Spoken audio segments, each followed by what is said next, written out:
প্রকৃতিরও এক অদ্ভুত ক্ষমতা আছে। সে ধ্বংসের মধ্যেও সৃষ্টি করতে পারে সৌন্দর্য। একদিন যে পানি মানুষের কান্নার সাক্ষী ছিল, আজ সেই পানিতেই ভেসে চলে পর্যটকদের নৌকা। কাপ্তাই হ্রদ আজ শুধু একটি জলাধার নয়, এটি বাংলাদেশের অন্যতম সুন্দর প্রাকৃতিক পর্যটন অঞ্চল।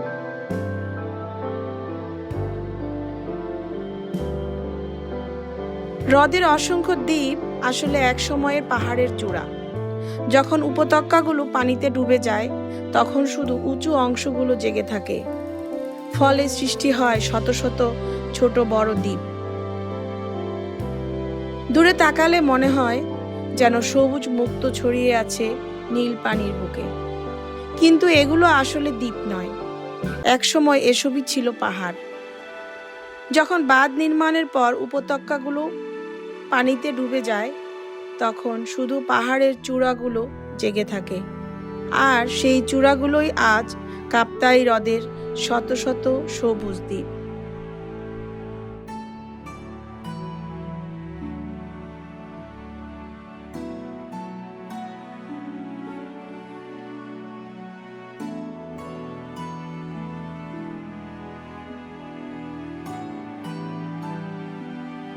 দিনের কাপ্তাই যেমন সুন্দর, রাতের কাপ্তাই যেন আরো রহস্যময়। হ্রদের তীরে বাঁশ দিয়ে তৈরি ছোট ছোট কটেজ, কাঠের বারান্দা, নরম হলুদ আলো, চারদিকে ঝিঝি পোকার ডাক, দূরে পাহাড়ে অন্ধকার ছায়া, তার সামনে নিস্তব্ধ নীল জল। এখানকার রাত যেন খুব ধীরে নামে। শহরের কোলাহল থেকে বহু দূরে শুধু প্রকৃতির শব্দই হয়ে ওঠে সঙ্গী।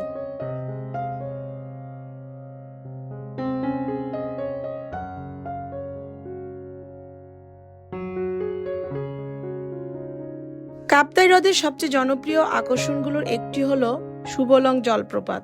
রাঙামাটি শহর থেকে নৌকায় প্রায় 1 ঘন্টার পথ। বৃষ্টির পানি পাহাড়ি ছড়া দিয়ে নেমে আসে এই জলপ্রপাত তৈরি করে। বর্ষাকালে পাহাড়ের গা বেয়ে নেমে আসা জলধারা এক অপূর্ব সুন্দর দৃশ্য তৈরি করে। এই ঝর্ণার পানি শেষ পর্যন্ত গিয়ে মিশে যায় কাপ্তাই হ্রদে।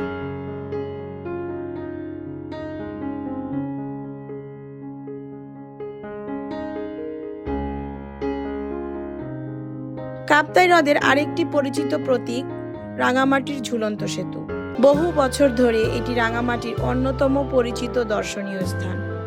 সেতুর উপর দাঁড়িয়ে চারদিকে তাকালে মনে হয় নীল জলের সমুদ্র ভাসছে সবুজ পাহাড়।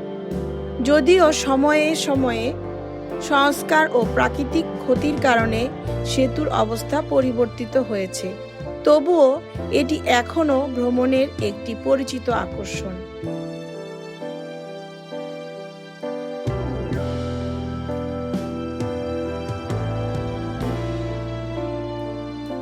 কাপ্তাই শুধু মানুষের জন্য নয়, অসংখ্য প্রাণীরও আশ্রয়স্থল। চারপাশের বনাঞ্চলে রয়েছে নানা প্রজাতির পাখি, প্রজাপতি, সরীসৃপ এবং অন্যান্য বন্যপ্রাণী। শীতের সকালে কুয়াশার ভেতর দিয়ে নৌকার ভ্রমণ করলে মনে হয় প্রকৃতি যেন এখনো তার আদিম রূপ ধরে রেখেছে।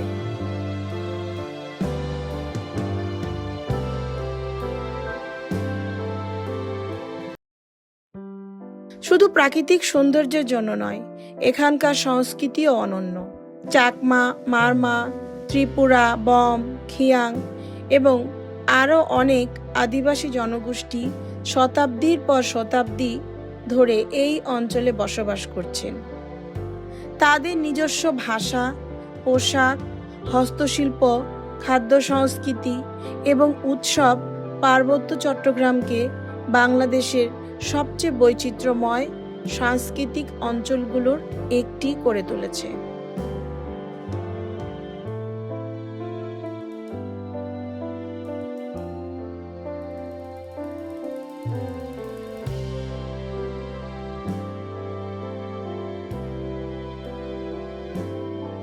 রাঙামাটি শহরের কাছে অবস্থিত রাজবন বিহার বাংলাদেশের অন্যতম গুরুত্বপূর্ণ বৌদ্ধ ধর্মীয় তীর্থস্থান।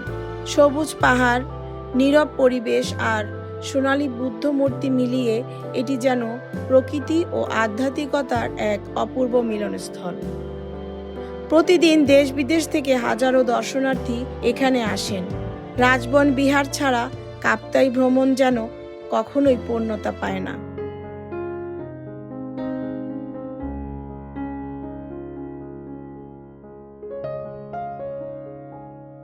আদি রাজবাড়ি রাউজান ছেড়ে কর্ণফুলীর অববাহিকায় নির্মিত পুরনো চাকমা রাজবাড়ি কাপ্তাই বাঁধ নির্মাণের পর পানির নিচে তলিয়ে যায়।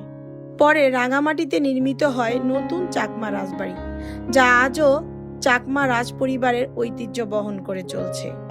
এখান থেকেই দীর্ঘদিন ধরে পাহাড়ি জনগোষ্ঠী সামাজিক ও সাংস্কৃতিক নেতৃত্ব পরিচালিত হয়েছে।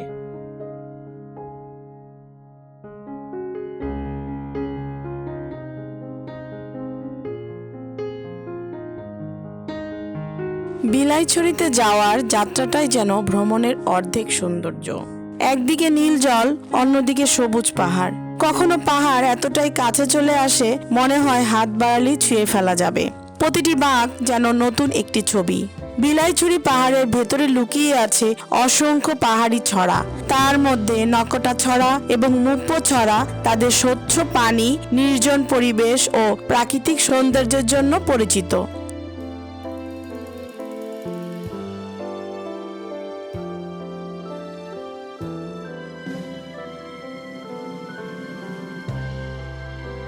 ধূপপানি ঝর্ণা রাঙামাটি অঞ্চলের অন্যতম উঁচু ও আকর্ষণীয় জলপ্রপাত হিসাবে পরিচিত। বর্ষাকালে পাহাড়ি বৃষ্টি জল নেমে এসে এগুলোকে আরো জীবন্ত করে তোলে। বিলাইছড়ি এমন এক জায়গা যেখানে পাহাড়, হ্রদ, ঝর্ণা আর মানুষের জীবন একসঙ্গে মিশে গেছে।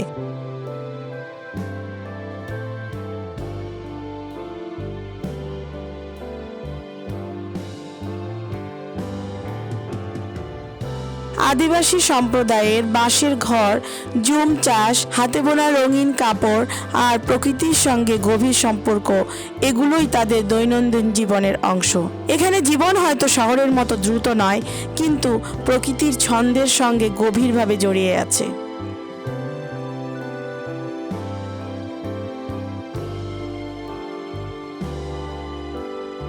কাপ্তাই থেকে রাঙামাটির পথে নৌযাত্রা যেন সময়ের স্রোতে ভেসে চলা। নৌকাটি ধীরে ধীরে এগিয়ে যায়, আর দুপাশে একের পর এক সবুজ পাহাড় যেন সবাইকে স্বাগত জানায়। দূর থেকে মনে হবে পাহাড়গুলো চিরকালই এমন ছিল, কিন্তু আসলে এই পাহাড়গুলো বয়স কোটি কোটি বছর। নৌকা যত সামনে এগোয় ততই চোখে পড়ে পাহাড়ের গায়ে উন্মুক্ত শিলাস্তর, ভূতত্ত্ববিদরা যাকে বলেন এক্সপোজড বেডরক।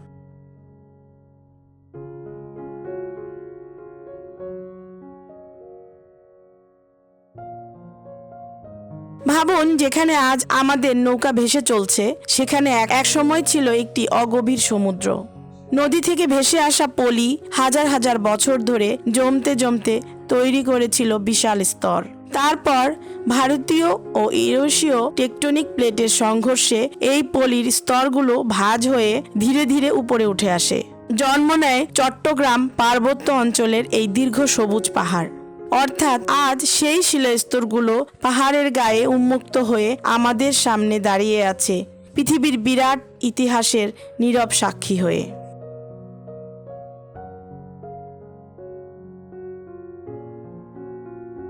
আজ আমরা সমুদ্র পৃষ্ঠ থেকে প্রায় 30 থেকে 35 মিটার উচ্চতায় ভেসে চলছি, কাপ্তাই হ্রদের নীল জলের উপর। বর্ষা ও শুষ্ক মৌসুমে পানির স্তর কয়েক মিটার উঠানামা করতে পারে, কিন্তু আমাদের চারপাশে মাথার উঁচু করে দাঁড়িয়ে থাকা পাহাড়গুলো অনেকগুলোর উচ্চতা 100 থেকে 400 মিটার। কোটি বছরে ভূতাত্ত্বিক পরিবর্তনে গড়ে ওঠা এই পাহাড় আর মানুষের তৈরি এই হ্রদ মিলেই সৃষ্টি করেছে বাংলাদেশের অন্যতম অনন্য প্রাকৃতিক ভূদৃশ্য।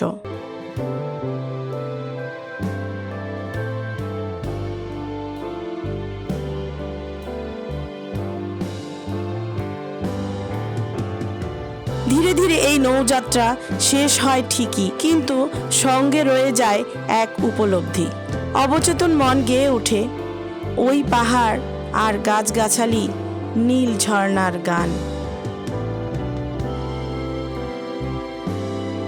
কাপ্তাই হ্রদ শুধু একটি পর্যটন কেন্দ্র নয়, এটি একটি খোলা ভূতাত্ত্বিক জাদুঘর, যেখানে প্রতিটি পাহাড়, প্রতিটি শিলাস্তর আর প্রতিটি ঢেউ কোটি বছরের পৃথিবীর ইতিহাসের গল্প বলে।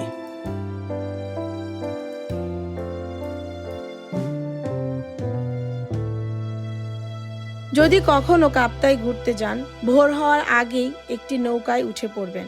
সূর্যের প্রথম আলো কুয়াশা ভেদ করে যখন পাহাড় ছুঁয়ে হ্রদের জলে পড়বে, তখন বুঝবেন কেন এত মানুষ বারবার কাপ্তাইয়ে ফিরে আসে।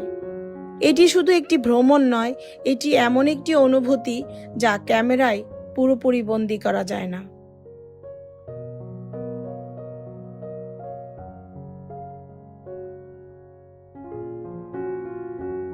কেউ দেখেন একটি পর্যটন স্বর্গ হিসাবে, আর কেউ আজও দেখেন নিজেদের হারিয়ে যাওয়া জন্মভূমি হিসেবে।